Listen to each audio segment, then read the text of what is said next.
আজকে দুপুরে কি রান্না করলাম সেটাই আপনাদের সাথে শেয়ার করব। হ্যালো এভরিওয়ান, আসসালামু আলাইকুম। কেমন আছেন আপনারা সবাই? আশা করি সবাই ভালো আছেন এবং আমিও ভালো আছি। অনেকদিন পর আপনাদের সামনে নিয়ে আসলাম আমার ছোট্ট একটা রান্নার ভিডিও। আমি রান্না করব পাঙ্গাস মাছ, সিম, টমেটো, আলু দিয়ে একটা সবজি তরকারি। প্রথমেই আমি মাছগুলোকে নুন হলুদ মাখিয়ে নিলাম, তারপরে ভেজে নিলাম। পাঙ্গাস মাছ আমার খুবই পছন্দের একটা মাছ, আর এভাবে মাছ রান্না করলে আমার কাছে খুব ভালো লাগে। আর আমি রান্না করার আগে মাছ সবসময় ভালো করে ভেজে নেই, কারণ আমাদের ঘরে আবার কাঁচা মাছ রান্না করলে খায় না। আপনাদের সাথে কথা বলতে বলতে আমার মাছ ভাজা শেষ। তারপর ওই মাছ ভাজার তেলের মধ্যে আর একটু তেল দিয়ে দিলাম পেঁয়াজ। এখন অনেকে এসে বলবেন, ছি মাছ ভাজার তেলটাও ফালাইলো, গরিবস। হ্যাঁ ভাই, আমি গরিবস। যাই হোক, কথা হচ্ছে কি আমি অপচয় করা একদমই পছন্দ করি না। তো আপনাদের সাথে বক বক করতে করতে এইদিকে আমার মশলা কষানো প্রায় শেষ। তারপর আমি সিম আলু দিয়ে ভালো করে আবারও কষিয়ে নিব। আর আমার কাছে মনে হয় তরকারি যত কষানো হয় ততই টেস্ট ভালো হয়। এখন ভাবতেই অবাক লাগে যে মেয়েটা একদিন একটা ডিম ভাইজা ভাত খেতে পারতো না, এখন সে কত কিছু রান্না করতে পারে। হ্যাঁ, এটাই পরিস্থিতি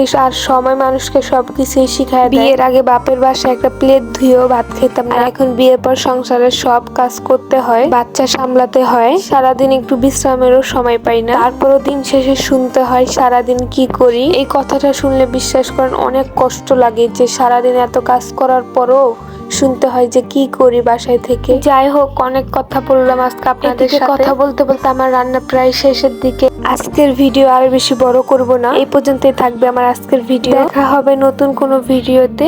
সেই পর্যন্ত সবাই ভালো থাকবেন, সুস্থ থাকবেন, আর আমার এই ছোট্ট সংসারের জন্য দোয়া করবেন। আর আমার রান্নার ভিডিওগুলো আপনাদের কাছে কেমন লাগে সেটা কমেন্ট করে বলবেন। আল্লাহ হাফেজ, সবাই ভালো থাকবেন।